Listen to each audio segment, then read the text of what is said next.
भारत माता की, भारत माता की, भारत माता की, बजरंग बली की, बजरंग बली की, आंजनेय स्वामी की, आंजनेय स्वामी की। बल्लारिया ನನ್ನ ಸಹೋದರ ಸಹೋದರಿಯರಿಗೆ नमस्कारಗಳು। मां दुर्गा और कुमार स्वामी मंदिर को मेरा श्रद्धापूर्वक प्रणाम। इस पूरे क्षेत्र को आंजनेय स्वामी का विशेष आशीर्वाद प्राप्त है। यहां हनुमान जी हुलीकुंटेराया स्वामी उस रूप में विराजे हैं। मैं उनको भी शत शत प्रणाम करता हूं। आप सभी इतनी बड़ी संख्या में बीजेपी को आशीर्वाद देने के लिए आए हैं। मैं आप सभी का बहुत बहुत अभिनंदन करता हूं। और कल इतनी बारिश थी, यहां सारी कठिनाइयां थी, उसके बावजूद भी इतनी बड़ी तादाद में आपका आशीर्वाद देने के लिए आना और ये जो जोश है, ये जो उमंग है, ये दिखाता है कि चुनाव के नतीजे क्या आने वाले हैं। ತಾಯಿ ದುರ್ಗೆಗೆ ಮತ್ತು ಕುಮಾರಸ್ವಾಮಿ ಮಂದಿರಕ್ಕೆ ಶ್ರದ್ಧಾಪೂರ್ವಕವಾದಂತಹ ನಮಸ್ಕಾರಗಳು। ಇದು ಹನುಮಂತನ ವಿಶೇಷ ಆಶೀರ್ವಾದವನ್ನು ಪಡೆದಂತಹ ಕ್ಷೇತ್ರ। ಇಲ್ಲಿ ಹನುಮಂತ ದೇವರು ಹುಲಿಕುಂಟೆ ರಾಯನ ರೂಪದಲ್ಲಿ ವಿರಾಜಮಾನರಾಗಿದ್ದಾರೆ। ನಾನು ಅವರಿಗೂ ನಮನ ಮಾಡುತ್ತೇನೆ। ತಾವೆಲ್ಲರೂ ಇಷ್ಟೊಂದು ದೊಡ್ಡ ಸಂಖ್ಯೆಯಲ್ಲಿ ಬಿಜೆಪಿಗೆ ಆಶೀರ್ವಾದ ಮಾಡಲು ಬಂದಿದ್ದೀರಿ। ನಾನು ನಿಮಗೆಲ್ಲರಿಗೂ ತುಂಬಾ ಅಭಿನಂದನೆಗಳನ್ನು ಸಲ್ಲಿಸುತ್ತೇನೆ। ನಿನ್ನೆಯ ಭಾರೀ ಮಳೆಯ ಹೊರತಾಗಿಯೂ ಇಷ್ಟೊಂದು ದೊಡ್ಡ ಸಂಖ್ಯೆಯಲ್ಲಿ ಬಂದಿರುವ ನಿಮಗೆ, ನೀವು ತೋರುತ್ತಿರುವಂತಹ ಉತ್ಸಾಹಕ್ಕೆ ಶತ ಶತ ಪ್ರಣಾಮಗಳು। बंधु भगिनीरे, आजादी के बाद से ही कांग्रेस ने देश की व्यवस्थाओं के साथ ही देश की राजनीति को भी भ्रष्ट करने का काम किया है। बीते कुछ वर्षों में कांग्रेस ने भारत की राजनीति में एक और बीमारी पैदा कर दी है। चुनाव जीतने के लिए कांग्रेस पैसों के दम पर, अपने इकोसिस्टम के दम पर झूठे नैरेटिव गढ़ती है। कांग्रेस की कोशिश होती है कि ऐसा करके वो जनता को भ्रमित कर दे। बीते कई चुनावों से कांग्रेस ऐसे ही झूठे नैरेटिव बनाकर, झूठे सर्वे कराकर अपनी झूठी वाहवाही कराती फिरती है। यहां कर्नाटका में भी कांग्रेस यही कर रही थी। लेकिन जिस तरह कर्नाटका के लोग बीजेपी को चुनाव जिता के लिए खुद जनता जनार्दन ने मोर्चा संभाल लिया है। कांग्रेस को समझ नहीं आ रहा कि हम नया क्या झूठ बोले, कौन सा झूठ गढ़े। ಬಂಧು ಭಗಿನಿಯರೇ, ಸ್ವಾತಂತ್ರ್ಯದ ನಂತರದಿಂದಲೇ ಕಾಂಗ್ರೆಸ್ ದೇಶದ ವ್ಯವಸ್ಥೆಯನ್ನು, ದೇಶದ ರಾಜನೀತಿಯನ್ನ ಭ್ರಷ್ಟ ಮಾಡುವ ಕೆಲಸ ಮಾಡುತ್ತಿದೆ. ಕಳೆದ ಕೆಲವು ವರ್ಷಗಳಿಂದ ಕಾಂಗ್ರೆಸ್ ಭಾರತದ ರಾಜಕೀಯದಲ್ಲಿ ಇನ್ನೊಂದು ರೋಗವನ್ನು ಹುಟ್ಟುಹಾಕಿದೆ. ಚುನಾವಣೆಯಲ್ಲಿ ಗೆಲ್ಲಲು ಕಾಂಗ್ರೆಸ್ ಹಣಬಲದ ಜೊತೆಗೆ ತನ್ನ ಸುಳ್ಳು ಹರಡುವ ಜಾಲದ ಮೂಲಕ ಸುಳ್ಳು ಸುದ್ದಿಗಳನ್ನು ಹುಟ್ಟುಹಾಕುತ್ತಿದೆ. ಕಾಂಗ್ರೆಸ್ಸಿನ ಪ್ರಯತ್ನ ಈ ರೀತಿಯ ಮೂಲಕ ಜನರನ್ನ ತಪ್ಪುಗೆಳೆಯುವುದಾಗಿದೆ. ಕಳೆದ ಹಲವು ಚುನಾವಣೆಗಳಲ್ಲಿ ಕಾಂಗ್ರೆಸ್ ಹಲವು ಸುಳ್ಳು ಸುದ್ದಿಗಳನ್ನು ಮಾಡಿ ಸುಳ್ಳು ಚುನಾವಣಾ ಸರ್ವೆಗಳ ಮೂಲಕ ತನ್ನ ಸುಳ್ಳು ಪ್ರಶಂಸೆ ಮಾಡುತ್ತಾ ತಿರುಗಾಡುತ್ತಿದೆ. ಇಲ್ಲಿಯ ಕರ್ನಾಟಕದಲ್ಲಿಯೂ ಕಾಂಗ್ರೆಸ್ ಇದನ್ನೇ ಮಾಡುತ್ತಾ ಬಂದಿದೆ. ಆದರೆ ಈ ಬಾರಿಯ ಚುನಾವಣೆಯಲ್ಲಿ ಜನತೆ ಬಿಜೆಪಿಯನ್ನ ಗೆಲ್ಲಿಸಲು ಸ್ವತಃ ನೇತೃತ್ವವನ್ನ ತೆಗೆದುಕೊಂಡಿದ್ದು ನೋಡಿದಾಗ ಕಾಂಗ್ರೆಸ್ಸಿಗೆ ಭಯ ಹುಟ್ಟಿದೆ. ಯಾವ ಹೊಸ ಸುಳ್ಳು ಸುದ್ದಿಯನ್ನ ಹರಡಿಸುವುದು ಎಂದು ಗೊತ್ತಾಗದೆ ದಿಗ್ಭ್ರಮೆಯಲ್ಲಿದೆ. सहोदर सहोदरियरे, अब तक आप कर्नाटका के सभी दलों का घोषणा पत्र, मैनिफेस्टो देख चुके हैं, उसकी विवेचना भी कर चुके हैं. बीजेपी का मैनिफेस्टो उसके लिए वचन पत्र है, संकल्प पत्र है, जिसमें कर्नाटका को देश का नंबर 1 राज्य बनाने का रोड मैप है. आप बताओ मेरे भाइयों बहनों, कर्नाटका को नंबर 1 बनाना है? कर्नाटका को नंबर 1 बनाना है. और दूसरी तरफ कांग्रेस के घोषणा पत्र में क्या है? कांग्रेस के घोषणा पत्र में ढेर सारे झूठे वायदे. कांग्रेस का घोषणा पत्र मतलब तालाबंदी और तुष्टीकरण का बंडल है. कांग्रेस के पूरे घोषणा पत्र में क्या लिखा है? ये वापस ले लेंगे, ये हटा देंगे, वो निरस्त कर देंगे, उसे रोक देंगे, इस पर प्रतिबंध लगा देंगे. ये कर्नाटका की जनता को ये देने वाले हैं, यही इनका फोकस है. और अब तो कांग्रेस की हालत इतनी बुरी है, उनके पैर कांप रहे हैं. और इसलिए कांग्रेस को मेरे जय बजरंग बली बोलने पर भी आपत्ति होने लगी है. तुष्टीकरण के लिए कांग्रेस किस हद तक जा रही है, ये देश और कर्नाटका के लोग देख रहे हैं. ಸಹೋದರ ಸಹೋದರಿಯರೇ, ಈಗಾಗಲೇ ನೀವು ಕರ್ನಾಟಕದ ಎಲ್ಲ ಪಕ್ಷಗಳ ಚುನಾವಣಾ ಪ್ರಣಾಳಿಕೆ ನೋಡಿದ್ದೀರಿ, ಅದರ ವಿಮರ್ಶೆ ಮಾಡಿದ್ದೀರಿ.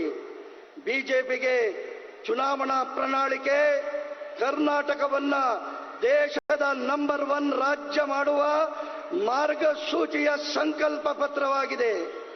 ಆದರೆ ಕಾಂಗ್ರೆಸ್ಸಿನ ಘೋಷಣಾ ಪತ್ರದಲ್ಲಿ ಏನಿದೆ?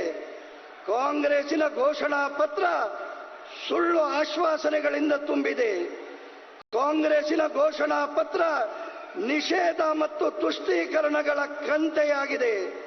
ಕಾಂಗ್ರೆಸ್ಸಿನ ಪೂರ್ಣ ಪ್ರಣಾಳಿಕೆಯಲ್ಲಿ ಇದನ್ನು ವಾಪಸ್ ತೆಗೆದುಕೊಳ್ಳುತ್ತೇವೆ, ಅದನ್ನು ಬಿಡುತ್ತೇವೆ, ಅದಕ್ಕೆ ನಿಷೇಧ ಹಾಕ್ತೇವೆ, ಇದನ್ನು ನಿಲ್ಲಿಸ್ತೇವೆ ಅಂತ ಹೇಳುವಂಥದ್ದನ್ನು ಬಿಟ್ಟರೆ ಬೇರೆ ಏನೂ ಇಲ್ಲ.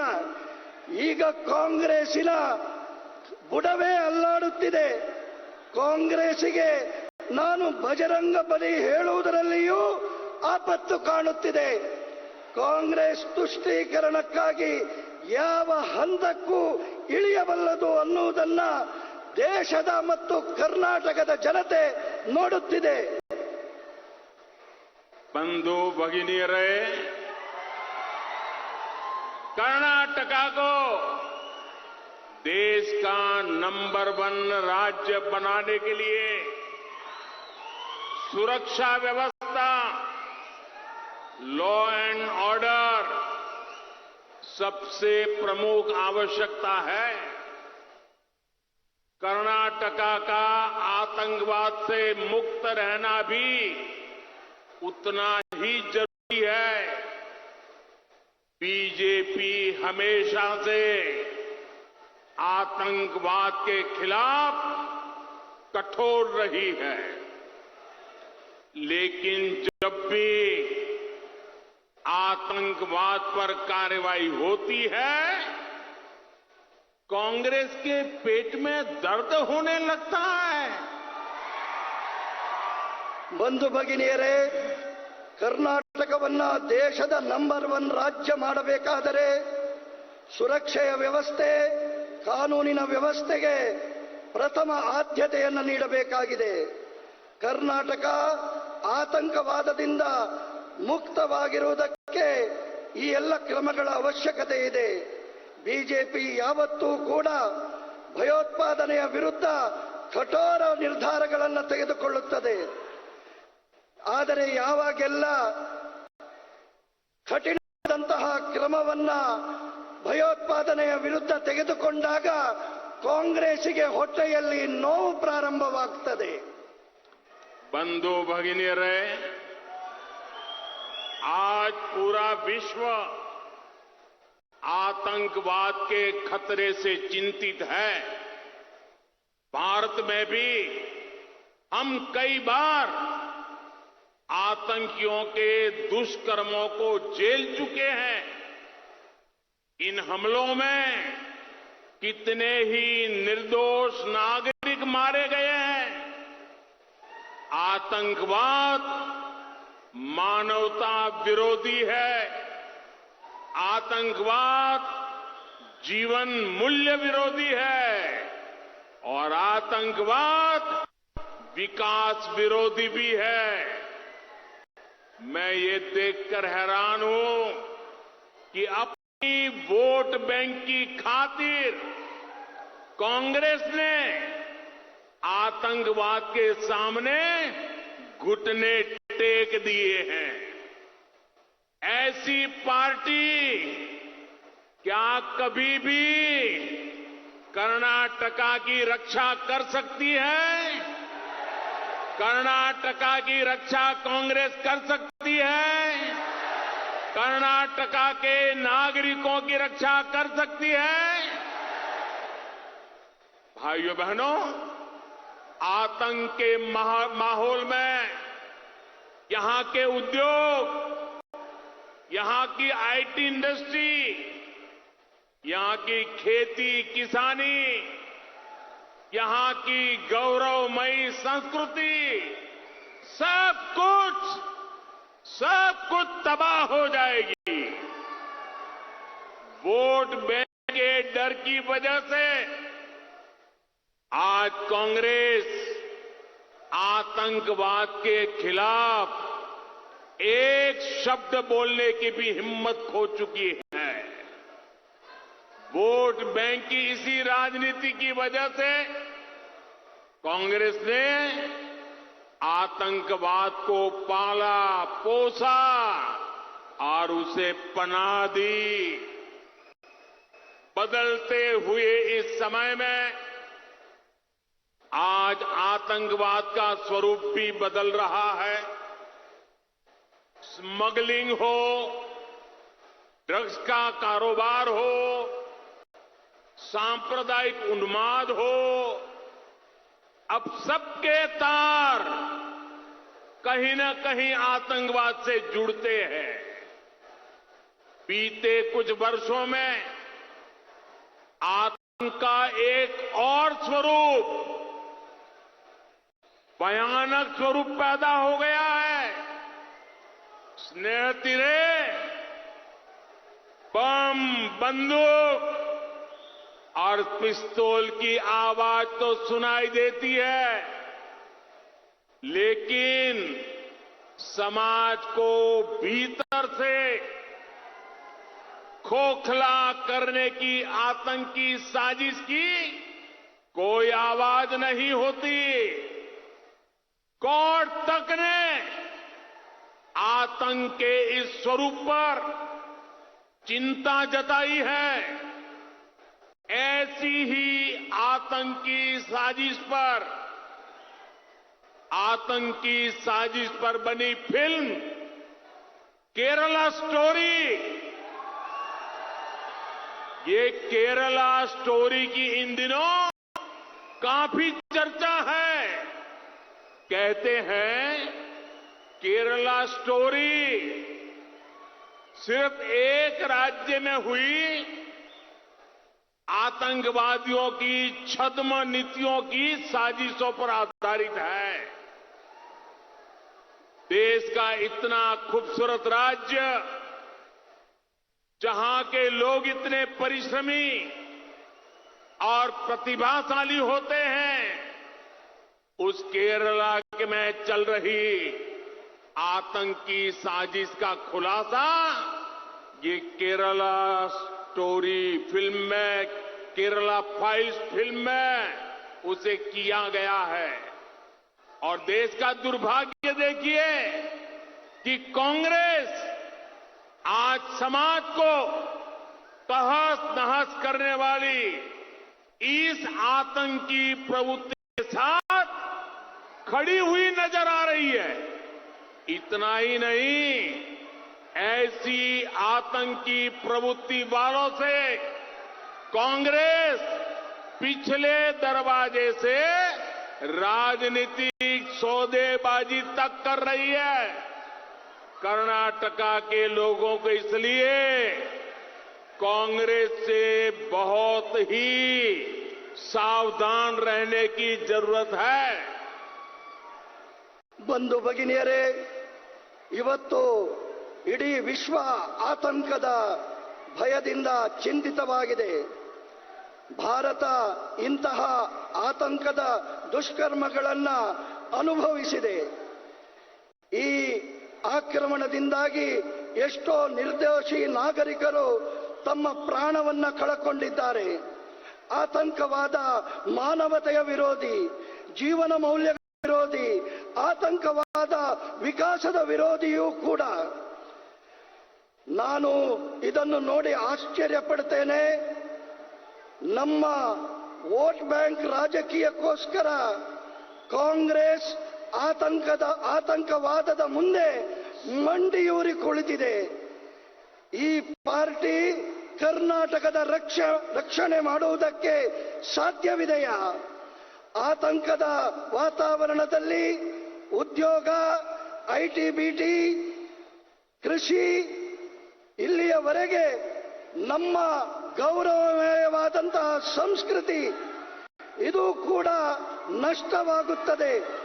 ವೋಟ್ ಬ್ಯಾಂಕಿನ ಭಯದಿಂದಾಗಿ ಇವತ್ತು ಕಾಂಗ್ರೆಸ್ ಆತಂಕವಾದದ ವಿರುದ್ಧ ಒಂದು ಶಬ್ದವನ್ನು ಕೂಡ ಮಾತನಾಡುವುದಕ್ಕೆ ತಯಾರಿಲ್ಲ. ವೋಟ್ ಬ್ಯಾಂಕಿನ ಈ ರಾಜನೀತಿಯ ಕಾರಣದಿಂದ ಕಾಂಗ್ರೆಸ್ಸಿನ ಆತಂಕವಾದವನ್ನ ಪಾಲನೆ ಪೋಷಣೆಯನ್ನ ಮಾಡಿದೆ. ಬದಲಾಗುತ್ತಿರುವ ಈ ಸಮಯದಲ್ಲಿ ಆತಂಕವಾದದ ಸ್ವರೂಪವೂ ಕೂಡ ಬದಲಾಗುತ್ತಿದೆ. ಸ್ಮಗ್ಲಿಂಗ್, ಡ್ರಗ್ನ ವ್ಯವಹಾರಗಳು, ಸಾಂಪ್ರದಾಯಿಕ ಉನ್ಮಾದ ಇವತ್ತು ಈ ವಿಷಯಗಳ ಜೊತೆಗೆ ಸಂಬಂಧವನ್ನು ಹೊಂದಿದೆ. ಕಳೆದ ಕೆಲವು ವರ್ಷಗಳಿಂದ ಆತಂಕದ ಹೊಸ ಒಂದು ಸ್ವರೂಪ ಜನ್ಮ ತಾಳಿದೆ. ಬಾಂಬ್, ಬಂದೂಕು ಪಿಸ್ತೂಲ್ನ ಶಬ್ದಗಳು ಕೇಳುತ್ತವೆ. ಆದರೆ ಸಮಾಜದ ಮಧ್ಯೆ ಇದ್ದು ಷಡ್ಯಂತ್ರವನ್ನ ಮಾಡುವಂತಹ ಇಂತಹ ವ್ಯಕ್ತಿಗಳ ವ್ಯವಸ್ಥೆಯ ಸ್ವರ ಕೇಳುವುದಿಲ್ಲ. ಕರ್ನಾಟಕದಲ್ಲಿ ಆತಂಕದ ಈ ಸ್ವರೂಪ ಚಿಂತೆಯನ್ನ ಉಂಟು ಮಾಡಿದೆ. ಇಂತಹದೇ ಆತಂಕದ ಷಡ್ಯಂತ್ರದ ಬಗ್ಗೆ ಒಂದು ಸಿನಿಮಾ ಕೇರಳ ಸ್ಟೋರಿ ಅಂತ ಹೇಳುವಂಥದ್ದು ಬಹಳ ಚರ್ಚೆಯಲ್ಲಿದೆ. ಹೇಳ್ತಾರೆ ಕೇರಳ ಸ್ಟೋರಿ ಕೇವಲ ಒಂದು ರಾಜ್ಯದ ಆತಂಕದ ಷಡ್ಯಂತ್ರಗಳ ಮೇಲೆ ಆಧಾರಿತವಾಗಿದೆ. ದೇಶದ ಇಂತಹ ಒಂದು ಸುಂದರ ರಾಜ್ಯ, ಅಲ್ಲಿಯ ಜನರು ಪರಿಶ್ರಮಿಗಳು, ಪ್ರತಿಭಾಶಾಲಿಗಳು. ಆದರೆ ಇಂತಹ ಕೇರಳದಲ್ಲಿ ಆತಂಕದ ಷಡ್ಯಂತ್ರದ ಬೆಳಕು ತರುತ್ತಿರುವ ಈ ಸಿನಿಮಾದ ಬಗ್ಗೆ ಕಾಂಗ್ರೆಸ್ ಒಂದು ಶಬ್ದವನ್ನು ಮಾತನಾಡುತ್ತಿಲ್ಲ. ಬದಲಾಗಿ ಇಂತಹ ಆತಂಕ ಪ್ರವೃತ್ತಿಯ ಜೊತೆಗೆ ನಿಂತಿದೆ. ಇಷ್ಟು ಮಾತ್ರವಲ್ಲ, ಈ ದೇಶದ ಆತಂಕದ ಷಡ್ಯಂತ್ರವನ್ನ ಮಾಡುವವರ ಜೊತೆಗೆ ಕಾಂಗ್ರೆಸ್ ಹಿಂಬಾಗಿಲಿನಿಂದ ರಾಜಕೀಯ ಒಪ್ಪಂದವನ್ನ ಮಾಡುತ್ತಾ ಇದೆ. ಕರ್ನಾಟಕದ ಜನತೆ ಈ ಕಾರಣಕ್ಕಾಗಿ ಎಚ್ಚರ ವಹಿಸಬೇಕಾದಂತಹ ಅಗತ್ಯವಿದೆ. ಸಹೋದರ ಸಹೋದರಿಯರೇ,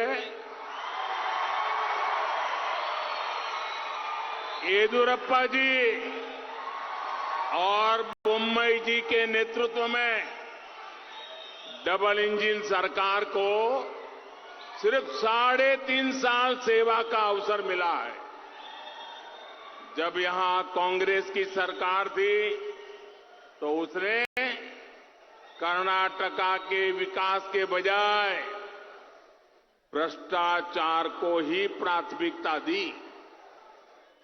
इसका कारण क्या था? इसका कारण कांग्रेस के पूर्व प्रधानमंत्री श्रीमान राजीव गांधी ने खुद ये बताया था. श्रीमान राजीव गांधी ने कहा था कि अगर उनकी सरकार दिल्ली से 100 पैसे बेचती है तो 15 पैसा ही गरीब तक पहुंचता है. ये उन्होंने खुद ने कहा था. यानी एक तरह से उन्होंने खुद ही मान लिया था कि कांग्रेस 85% कमीशन वाली पार्टी है. आज भी कांग्रेस की पहचान 85% कमीशन खाने वाली पार्टी की है. कांग्रेस की इसी संस्कृति ने कर्नाटका का बहुत नुकसान किया है. ಸಹೋದರ ಸಹೋದರಿಯರೇ, ಯಡಿಯೂರಪ್ಪರವರು ಮತ್ತು ಬೊಮ್ಮಾಯಿಯವರ ನೇತೃತ್ವದ ಡಬಲ್ ಇಂಜಿನ್ ಸರ್ಕಾರಕ್ಕೆ ಕೇವಲ 3.5 ವರ್ಷಗಳ ಸೇವೆ ಮಾಡುವ ಅವಕಾಶ ಲಭಿಸಿತು. ಇಲ್ಲಿ ಕಾಂಗ್ರೆಸ್ ಸರ್ಕಾರ ಇತ್ತು. ಕರ್ನಾಟಕದ ವಿಕಾಸದ ಬದಲಾಗಿ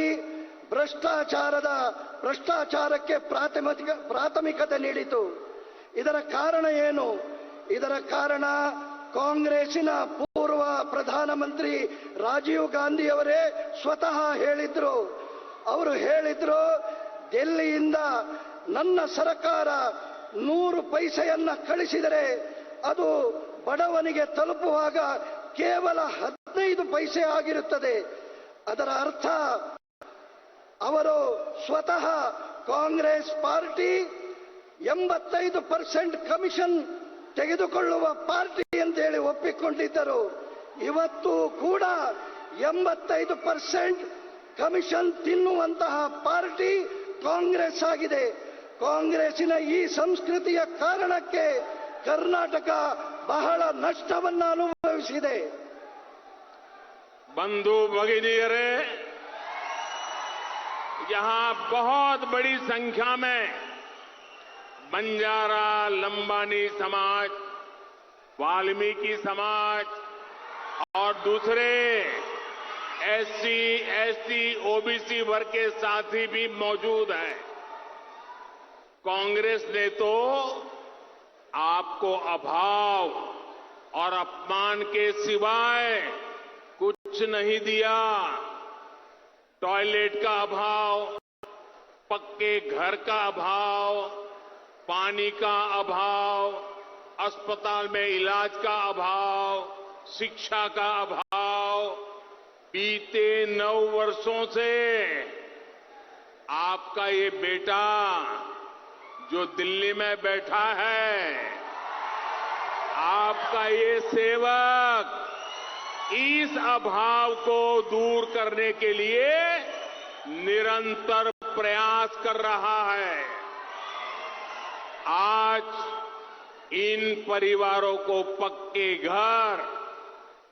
घर में टॉयलेट, घर में बिजली, घर में पानी, मुफ्त राशन, मुफ्त इलाज, ऐसी हर सुविधा मिल रही है।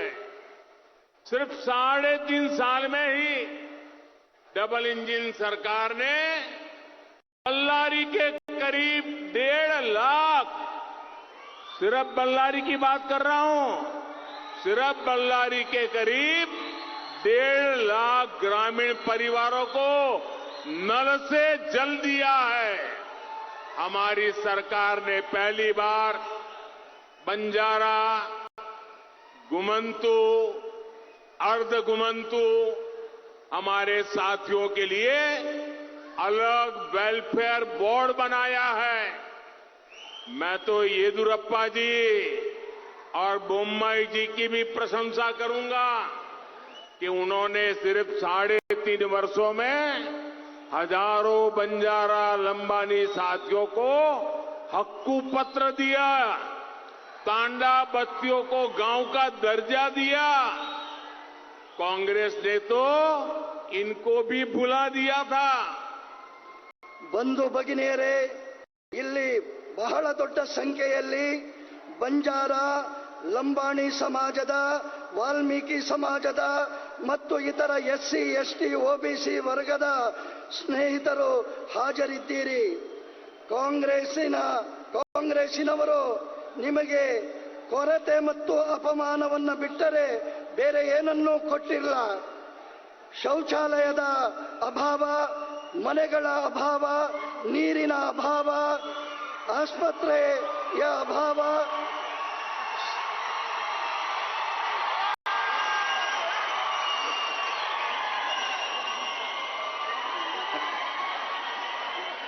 ಶಿಕ್ಷಣದ ಅಭಾವ, ಕಳೆದ 9 ವರ್ಷಗಳಿಂದ ದೆಹಲಿಯಲ್ಲಿರುವ ನಿಮ್ಮ ಮನೆಯ ಮಗ, ನಿಮ್ಮ ಸೇವಕ ಈ ಕೊರತೆಗಳನ್ನು ದೂರ ಮಾಡುವುದಕ್ಕೆ ನಿರಂತರ ಪ್ರಯಾಸವನ್ನು ಮಾಡುತ್ತಾ ಇದ್ದೇನೆ. ಈಗ ಪ್ರತಿಯೊಂದು ಕುಟುಂಬಕ್ಕೆ ಸುದೃಢವಾದ ಮನೆ, ಶೌಚಾಲಯ, ವಿದ್ಯುತ್ತು, ನೀರು, ಉಚಿತ ರೇಷನ್, ಉಚಿತ ಚಿಕಿತ್ಸೆ, ಇಂತಹ ಪ್ರತಿಯೊಂದು ಅಗತ್ಯಗಳನ್ನು ಪೂರೈಕೆ ಮಾಡ್ತಾ ಇದ್ದೇವೆ. ಕೇವಲ 3.5 ವರ್ಷಗಳಲ್ಲಿ ಡಬಲ್ ಇಂಜಿನ್ ಸರ್ಕಾರ ಕೇವಲ ಬಳ್ಳಾರಿಗೆ ಸುಮಾರು 1.5 ಲಕ್ಷ ಗ್ರಾಮೀಣ ಮನೆಗಳಿಗೆ ನಲ್ಲಿ ನೀರಿನ ವ್ಯವಸ್ಥೆಯನ್ನು ಕೊಟ್ಟಿದೆ. ನಮ್ಮ ಸರ್ಕಾರ ಬರುವುದರ ಮೊದಲು ಬಂಜಾರ, ಅಲೆಮಾರಿ, ಅರೆ ಅಲೆಮಾರಿ ಸ್ನೇಹಿತರಿಗೆ ನಮ್ಮ ಸರ್ಕಾರ ಬೇರೆಯೇ ಕಲ್ಯಾಣಕ್ಕಾಗಿ ಬೋರ್ಡ್ ನಿಗಮವನ್ನ ಮಾಡಿದೆ. ನಾನು ಯಡಿಯೂರಪ್ಪ ಮತ್ತು ಬೊಮ್ಮಾಯಿ ಸರ್ಕಾರಕ್ಕೆ ಅಭಿನಂದನೆಗಳನ್ನು ಸಲ್ಲಿಸುತ್ತೇನೆ. ಅವರು ಕಳೆದ 3.5 ವರ್ಷಗಳಲ್ಲಿ ಬಂಜಾರ, ಲಂಬಾಣಿ ಸಮಾಜದ ಜನರಿಗೆ ಹಕ್ಕುಪತ್ರವನ್ನು ನೀಡಿದ್ದಾರೆ. ತಾಂಡಾ ಮತ್ತು ಬಸ್ತಿಗಳಿಗೆ ಗ್ರಾಮದ ದರ್ಜೆಯನ್ನು ನೀಡಿದ್ದಾರೆ. ಕಾಂಗ್ರೆಸ್ ಅಂತೂ ಇವರೆಲ್ಲರನ್ನ ಮರೆತು ಬಿಟ್ಟಿತ್ತು. अभी मेरा बहुत पुराना दोस्त श्री रामुलु ने मुझे बताया कि मैं हिंदी में ही भाषण करूं, ट्रांसलेशन की जरूरत नहीं है। आप सब सहमत हैं? आप सब सहमत हैं? हम तो जनता जनार्दन के सेवक हैं। आपका हुक्म हमारे सर आंखों पर।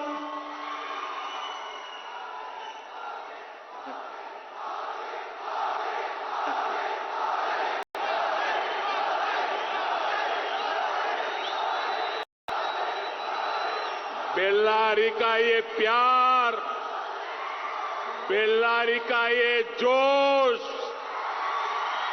बेल्लारी का ये उमंग मैं कभी भूल नहीं सकता हूं दोस्तों।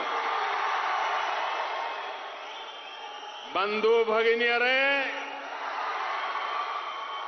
हमारे देश की आजादी में, हमारे देश के विकास में देश के आदिवासी समाज का बहुत बड़ा योगदान रहा है।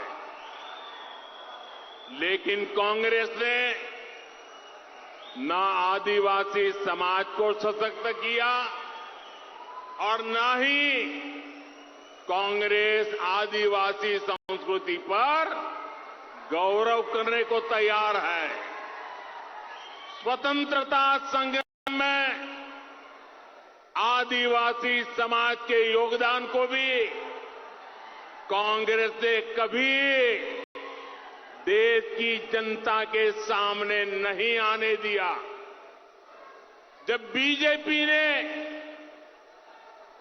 मेरे प्यारे साथियों ये बात सुन लीजिए, मेरे दिल में बहुत दर्द है और वो दर्द मैं आज आपके सामने रखना चाहता हूं।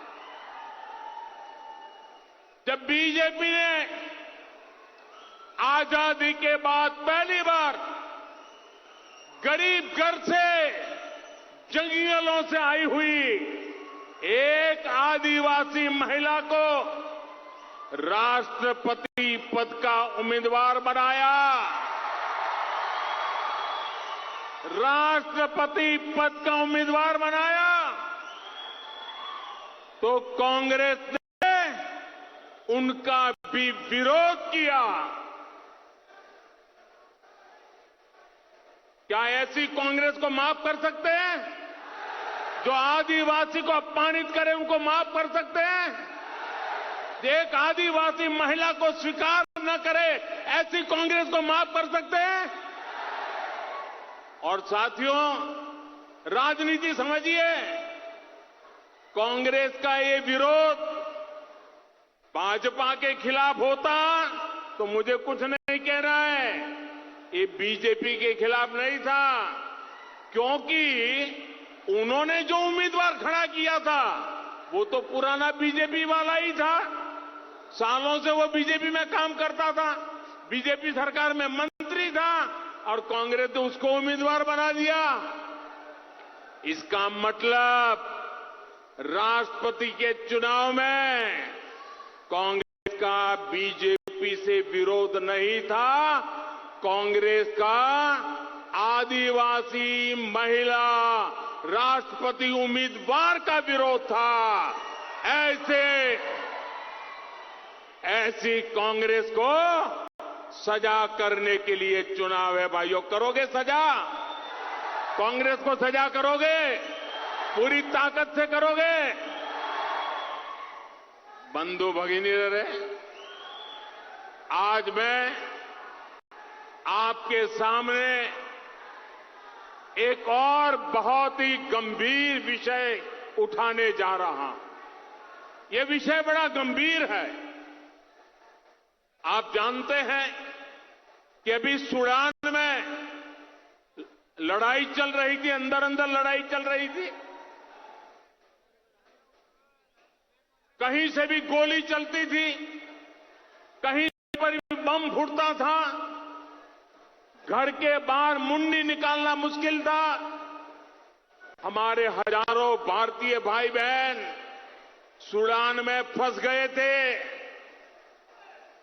और उसमें हमारे कर्नाटका के भाई बहन भी सैकड़ों में की संख्या में थे और ज्यादातर हमारे कर्नाटका के भाई बहन हक्की पिक्की आदिवासी समुदाय से थे। सूडान में गृह युद्ध की स्थिति ऐसी है कि बड़े बड़े देशों ने भी अपने नागरिकों को वहां से निकालने से मना कर दिया था।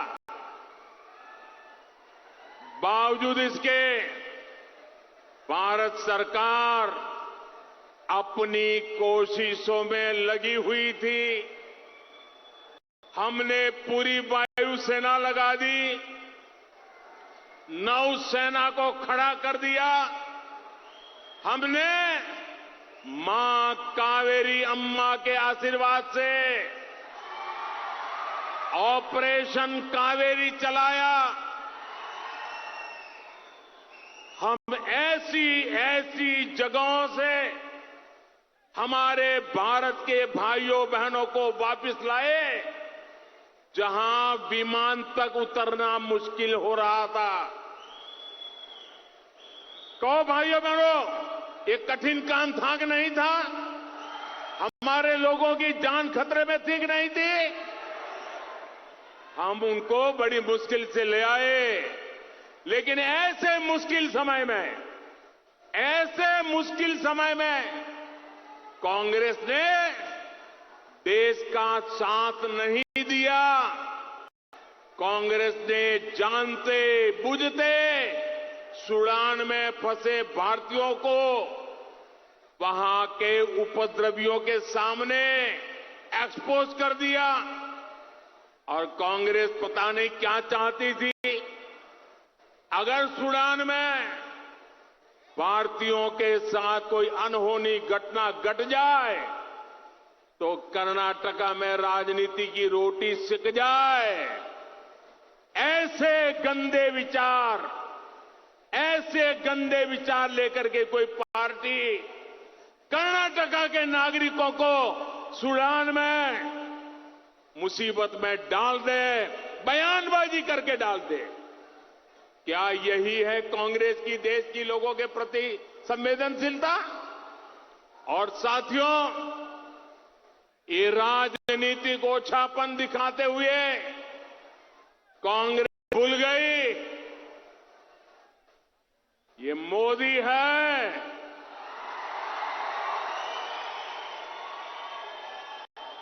ये मोदी अपने देशवासियों को संकट में देख किसी भी हद से गुजर सकता है।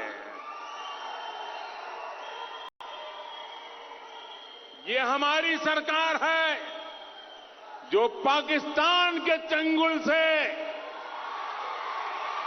अपने एयरफोर्स के जाबाज अभिनंदन को घंटों में ही छुड़ा कर लाई थी। ये हमारी सरकार है जो इराक में 50 जितनी नर्सों को सुरक्षित भारत लेकर आई थी। ये हमारी सरकार है जो अफगानिस्तान में किडनैप हुए फादर एलेक्स प्रेम कुमार को सुरक्षित भारत लेकर आई थी। ये हमारी सरकार है जिसने यमन संकट के दौरान वहां फंसे हजारों भारतीयों को बाहर निकाल करके वापस लाए थे। ये हमारी सरकार है जिसने कोरोना के समय वंदे भारत अभियान चलाकर लाखों भारतीयों की घर वापसी कराई। अभी यूक्रेन युद्ध के समय भी हमारी सरकार ही हजारों विद्यार्थियों को वहां से सुरक्षित बाहर निकाल करके ले आई। संकट के समय में राजनीति करने की इस प्रवृत्ति की कांग्रेस को अब इस चुनाव में भारी कीमत चुकानी पड़ेगी। सहोदर सहोदरियरे, बीजेपी सरकार आज कर्नाटका को विकास की उस ऊंचाई पर ले जा रही है जिसका वो हमेशा हकदार रहा है। बीते वर्षों में जो आधुनिक इंफ्रास्ट्रक्चर का निर्माण यहां हुआ है वो यहां विकास को और गति दे रहा है। यहां 4 लेन के हाईवे पर तेजी से काम चल रहा है। इसमें बेंगलुरु आने जाने में लगने वाला समय बहुत कम हो जाएगा। यहां एयरपोर्ट के लिए भी स्वीकृति मिल चुकी है। बल्लारी हुबली रेल लाइन का बिजलीकरण भी पूरा हो चुका है। इस वर्ष के केंद्रीय बजट में रिकॉर्ड 10 लाख करोड़ रुपए का बजट इंफ्रास्ट्रक्चर के लिए हमने रखा है। जब रेल, रोड, एयरपोर्ट, पोर्ट, गरीबों के लिए घर, बच्चों के लिए स्कूल, कॉलेज, अस्पताल ये सब बनता है तो स्टील, सीमेंट, पेंट इनकी भी बहुत डिमांड बढ़ जाती है। बल्लारी की पहचान तो स्टील सिटी के तौर पर भी है। इसलिए इंफ्रास्ट्रक्चर पर जितना ज्यादा निवेश होगा उतना ज्यादा पैसा बल्लारी आएगा, उतना ही अधिक मेरे नौजवानों के लिए रोजगार बनेंगे। सहोदर सहोदरियों रे, कोरोना की रुकावटों के बावजूद 3.5 साल के समय में डबल इंजन सरकार ने बहुत कुछ किया है, लेकिन हम इतने से संतुष्ट होने वालों में से नहीं है। अभी हमें परिश्रम की पराकाष्ठा करनी है। अभी हमें कर्नाटका को नंबर 1 बनाने के लिए दिन रात मेहनत करनी है और इसलिए कर्नाटका को नंबर 1 बनाने के लिए कर्नाटका को नंबर 1 बनाने के लिए ई बारिया निर्धारा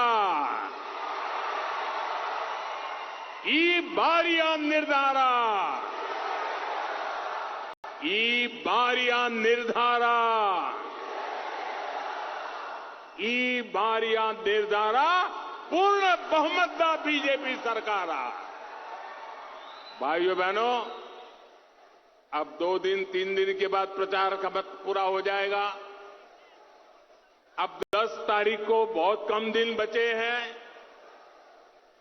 क्या आप इस सभा के बाद पोलिंग बूथ पर बराबर काम करेंगे? जोर से बताए, करेंगे? घर घर जाएंगे, बूथ पर डट जाएंगे, बूथ को जिता करके लाएंगे, बूथ में कमल को खिलाएंगे, ज्यादा से ज्यादा मतदान कराएंगे, कमल के निशान पर बटन दबाएंगे। भाइयों बहनों, ये सब तो आप करेंगे और इसके लिए मैं आपका अभिनंदन करता हूं, लेकिन मेरा काम करेंगे क्या?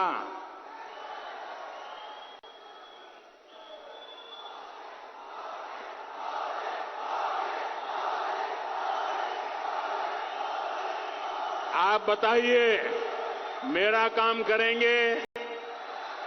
सब लोग हाथ ऊपर करके मुझे बताइए, मेरा एक काम करेंगे? पूरी ताकत से बताइए, करेंगे? पक्का करेंगे? देखिए, मेरा एक काम करना है, घर घर जाना और मतदाताओं को मिलकर के हाथ जोड़ करके उनको कहना कि मोदी जी बेल्लारी आए थे, मोदी जी बेल्लारी आए थे और उन्होंने मोदी जी ने आपको नमस्कार भेजा है। मोदी जी ने आपको प्रणाम भेजा है। ये मेरा प्रणाम पहुंचाओगे? मेरा नमस्कार पहुंचाओगे? घर घर जाकर के पहुंचाओगे? एक एक व्यक्ति को पहुंचाओगे? मेरा नमस्कार जब पहुंचाओगे, मेरा प्रणाम जब पहुंचाओगे, तो वो सब लोग मुझे आशीर्वाद देंगे। और जब बेल्लारी के लोगों का मुझे आशीर्वाद मिलेगा ना, तो मुझे भी स्टील जैसी ताकत मिल जाएगी और मैं उस ताकत से आपकी ज्यादा से ज्यादा सेवा कर पाऊंगा। तो मेरा नमस्कार पहुंचाओगे? मेरा प्रणाम पहुंचाओगे? बोलो भारत माता की, भारत माता की, भारत माता की, बजरंग बली की, बजरंग बली की, बजरंग बली की। बहुत बहुत धन्यवाद।